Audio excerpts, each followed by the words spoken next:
Mabishop, n'abafundi, n'abatungamiri, n'abatendi b'ensi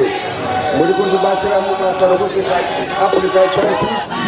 kukitosha kigange mumwoyo namwe ya mukino wa mng'ali